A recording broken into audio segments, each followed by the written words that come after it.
I'm going to start my own petition to literally just fire Cordell Volson. Just get him off the squad. And I don't care if they put a trash can in this place. Just, that's good enough for me. Just get rid of Volson. And that's good enough for me. Last night, Joe got sacked on one play because Volson just let a guy go right through him, get right to Joe. And it's just surprising that the guy, who every single week it seems like, cannot do his job in any progressive level. Week 1, worst offensive lineman. Week 2, worst offensive lineman. Week 3, worst offensive lineman. Week 4, one of the worst offensive linemen. Week 5, worst offensive lineman. Week 6, actually had a pretty good week. Good job versus Seattle. What would Cordell Volson do after he had a great week versus Seattle? One of the worst offensive linemen. One of the worst offensive linemen. Had probably the most mediocre week in the worst week our offensive line played. And then in our next matchup here, there we go. One of the worst offensive linemen. You guessed it. Again. Yeah. I have never felt so much like that guy is actually trash. Like, usually it's like, okay, yeah, he had a bad game, or he's having a bad couple games, whatever. You know, going into the season, I was very high on the idea that Cordell Volson was going to take a nice step forward and really take off and be great. I'm not sure I even have faith that if we had a trash can out there, that it wouldn't block better than Cordell Volson would on any given play.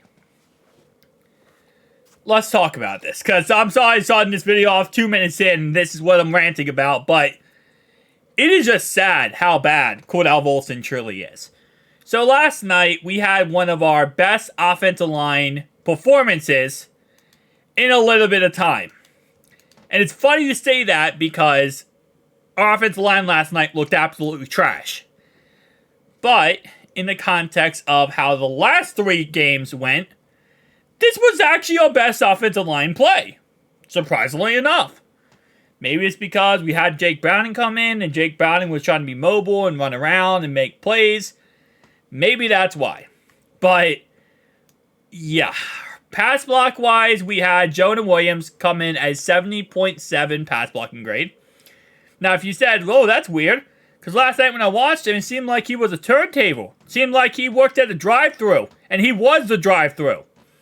Don't worry, he was. 6.9% of the time, out of 43 passing attempts, 43 passing snaps, let me correct myself, he allowed 6.9% of the time, he allowed a guy to go right past him.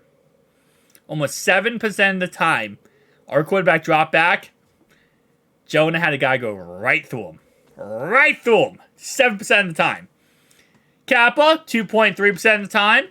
I think that's because they realized, hey, listen, don't go through Kappa. There's a drive-thru right next to him. Just go through the drive-thru on the right-hand side. That's pretty much guaranteed. Teddy K, 2.3%. And if you thought the drive-thru on the right-hand side was getting a little busy, you know, a little bit too much traffic, you know, lining up on the right-hand side for that drive-thru, listen, the Bengals offensive line, ho. They got you covered. Do they got you covered? They have 2 drive-thrus. That's right. They have a left one too. A left and a right drive-thru. You thought you were going to miss your appointment, your spinal, appointment, therapist appointment. You're not going to miss it. Tell your boss you're not going to be late for work because the Bengals have even a better drive-thru on the left-hand side.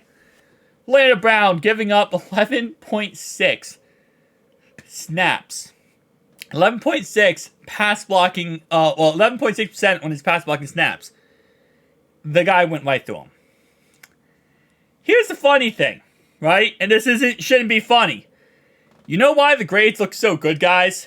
Oh, by the way, Cordell Volson, trash can, 9.3% of the time. And he still couldn't block. It's not like, it's like 9.3% of the time he let someone go right through him, and he still couldn't block him even when they weren't going through him. This guy couldn't block either way. He couldn't block when they were going right through him. He couldn't block when they weren't going right through him. It didn't matter there. That was like, that's an all-you-can-eat buffet when it comes to defense alignment there. what's funny is, right, we had one of our lowest snap counts, passing-wise, in the whole entire year. We ran them all a crap ton yesterday because Joe Burrow went down with injury.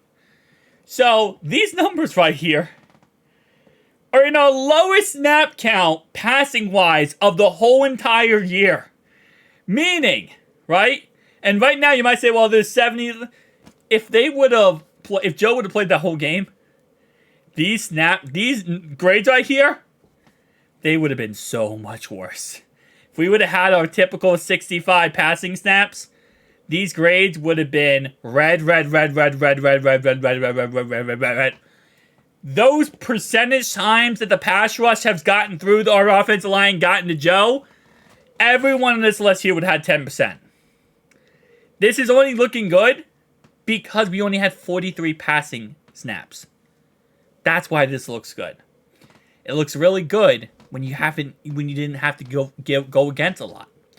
Now, in the defense of the offensive line, Joe Mixon saved them in the run blocking department. No.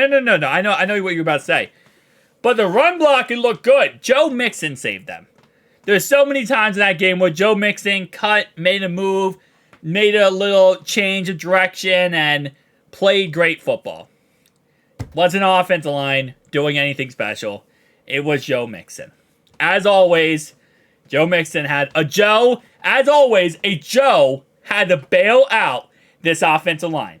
Whether it's Joe Burrow or Joe Mixon, they had to bail out this offensive line.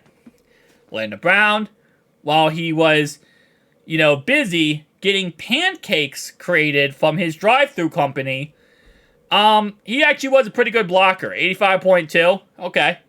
Alex Kappa, 74.4.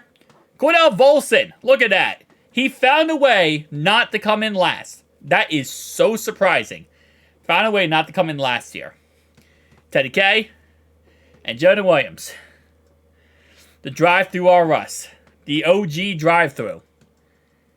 Somehow, some way, he found a way. We have Bengals press conference right now, actually, surprisingly enough. He found a way to still come in last. And I'm surprised, because I really think him and Cordell Volson need to have a conversation about this. I'm pretty sure Cordell Volson is supposed to be the guy who comes in last year. Guys, I don't know what they're going to do on the offensive line. I'll be honest with you. Going into the season, it looked like Kappa's back. We're going to have at least a good right guard. Al Collins was going to be the right tackle. He's still on free agency, by the way. Anyone could pick him up. It's ugly. This offensive line is ugly. There's nothing positive about it right now. And moving forward, well, the good thing is we don't have to play any dominant pass rushing teams moving forward for the rest of the year. And that's really all you can look at and be excited about. Because there's nothing positive about this offensive line. I try my best to be as positive as possible in these videos. And let me actually change this real fast. I put P. This is run blocking grade, by the way. This is run blocking, this is pass blocking. I try to be as positive as possible in these videos, but sometimes I just gotta take a step back and say, bruh. Because look at this. We are going down. We're going downhill when it comes to offensive line. Usually you kind of go uphill as the offensive line throughout the season, gets better and better. We're going like this. Tell me down below your thoughts and opinions. I'll see you guys in the next one.